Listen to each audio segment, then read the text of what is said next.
Jadi dalam hidup ko arif tu nam perlu pak. Ambo kalau menjadi caliak jam orang ambo sedang ngaji ko ambo garanti salah pak. Jangan caliak jam nak.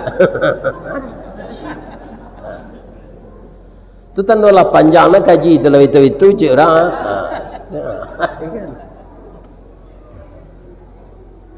Ada ibu-ibu nantakan tu. Kalau ada boleh lalu, nanti boleh mau tak. Ya kan? Memang orang kita ko pandai menyambil pak.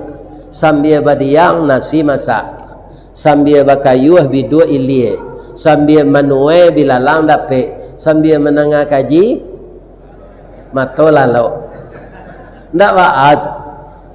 Ya kan? Kaji dapet kantuak lah lapeh.